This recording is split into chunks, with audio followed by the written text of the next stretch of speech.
Okay, so since I've started recording, I'm going to go ahead and mute all the participants just temporarily. And what I want to start out with is we're going to be studying this book called Fan of Flame. If you can see my copy here, it is tattered and worn and notes all over it. My son Jeff is actually starting a new version of this for me, updated. And so I'm really excited about that. He's put one of them into the chat box for you. So you can actually have a new version. But in starting this, I want to kind of just go through this the way I learned it. And my dad taught me this multiple times. My dad actually helped write this book with some other men about 30 years ago. And I guess it's about 5 or 6 years ago, he was on a sabbatical down in Florida, taking a month-long sabbatical. And he felt God speaking to him and basically telling him to get this Fan of Flame out of the bookshelf and start teaching guys these principles. And he came back and he started a group. There was about 12 of us in that first group. And then he taught it for 2 or 3 more times after that.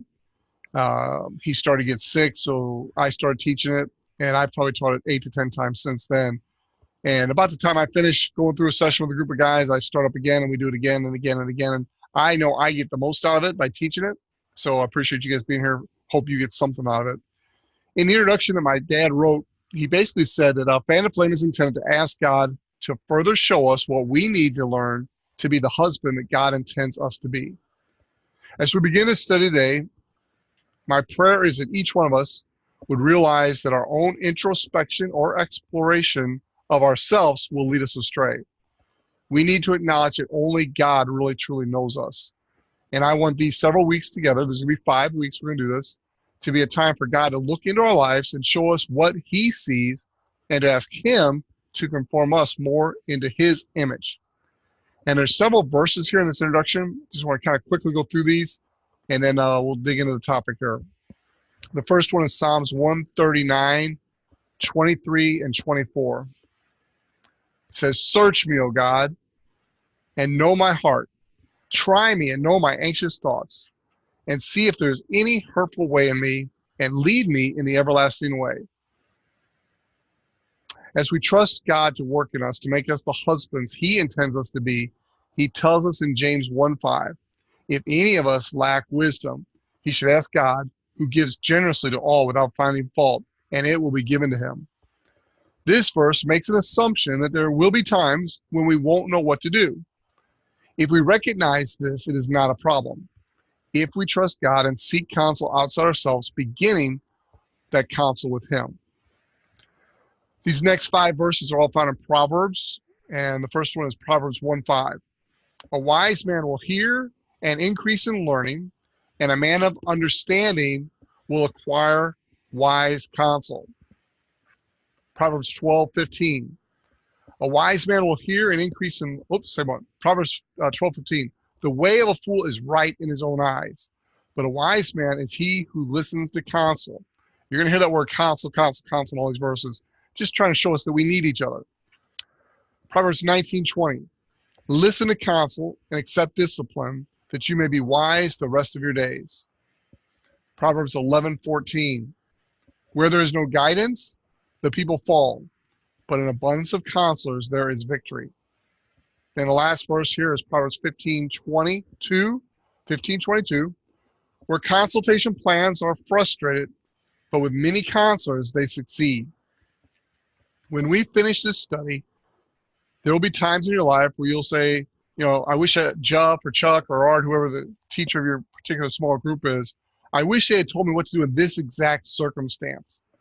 And I have some good news for you. You don't need us to do that for you. The God who saved you is the same God who will teach you. God's word says in Jeremiah 29:11-13, for I know the plans that I have for you, declares the Lord. Plans for your welfare, not your calamity, to give you a future and a hope. Then you will call on me and come pray to me, and I will listen to you. And you will seek me and find me. You will search me with all your heart. Let's ask God right now to make that the desire of our heart. God's phone number is Jeremiah 33:3. Call to me and I will answer you, and I'll tell you great and mighty things you do not know. Fan the flame is not a method to fix your marriage. If your marriage is in trouble, if your marriage is great, this study is to show you the biblical insights into how God wants us to treat our wives. Now, if you're not married yet, this study's great. In fact, I love it when guys who aren't married yet take this study. They have such a head start on those of us who try to learn by trial and error. If your marriage is going great, I'll tell you, I think my marriage is going great. And every time I take this study, I learn a few things. I relearn a few things that can make my marriage better. I hope that's your goal too.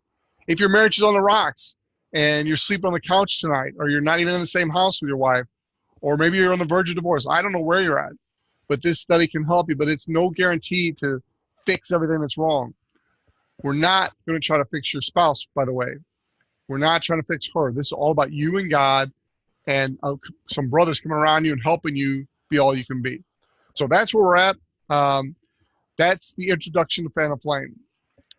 This next part, and I'm going to pull it up here on the screen for you.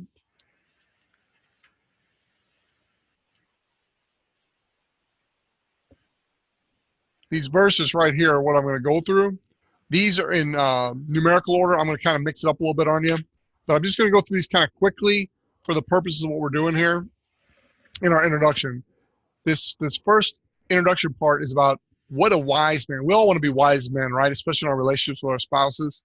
And so these verses describe a fool. And if you take the opposite of a fool, you find what a wise man is. That's what we as men want to be. So I'm going to jump around. They're not in the order that you see them on the screen, but all these verses are there. The first one is Ecclesiastes 5:4. In that verse, it talks about a man who's unreliable being a fool. Well, guys, we want to be reliable. The next one is Proverbs 26:11. And that talks about learning from my mistakes. A fool does not learn from his mistakes. We want to learn from our mistakes, not keep making the same ones over and over again. The next verses, Proverbs 26:12 and 26:5. Again, these are not in the same order that you're looking at your sheet, but these are order that the guy gave to my dad and he took them. A fool is conceited. We don't want to be conceited. We want to be humble. A fool is not willing to accept advice, unwilling to accept advice. A wise man is willing to accept advice. That's Proverbs 23:9. A fool is quarrelsome and quick to anger. That's in Proverbs 23, Proverbs 29:11, a few other verses. Quarrelsome and quick to anger. The opposite of that is slow to anger and willing to give up my right to be right. That's a big one. A fool is opinionated, not interested in others' thoughts, particularly our spouse. Proverbs 18:2, Proverbs 18:13, and other verses. The opposite of that is I am interested in other people's thoughts, especially Diane, my wife. I'm interested in what she thinks. The next one, number 8 here, is speaks impulsively to his hurt. Proverbs 18:6-7. The opposite of that is to approach people in love, not in hurt. Number 9, does not plan ahead. Proverbs 21:20. A wise man plans ahead, has a plan, shares that plan with their spouse, and makes it their plan, not his plan. A fool has no desire for real wisdom. Proverbs 17:16, Proverbs 15:8, whole bunch of Proverbs verses there. A fool, no desire for real wisdom. We as wise men desire wisdom. A fool hates discipline. Proverbs 15:5, Proverbs 10:8, and other verses. A wise man loves discipline and correction and accepts it gladly. Number 12, a fool lacks judgment and discernment. A wise man has judgment and discernment. And the list goes on and on. You can look at those verses there, and what you need to do is when you're reading that, look at the verse, see what it says about a fool, and just take the opposite of that. What I actually did is I took the time to make that a daily mantra. I literally went through and put all the wise things I want to be and made it part of a daily declaration that I would read. So this first chapter we're going to get into, and I'm going to spend the next 10 minutes, no more, just kind of give you an introduction. Then we're going to break up into a couple smaller groups and have some discussion going through the page here. So the first chapter is entering your wife's world. Entering your wife's world. And I'm going to read you a story here, and I'm going to talk to you about a few topics, and then we're going to break up into groups and go into some discussion. But the story goes like this. As you embark on this study of your marriage relationship, be prepared for God to surface areas which will require change. It may be changing your thinking, your behavior, your attitude, or even your spiritual life.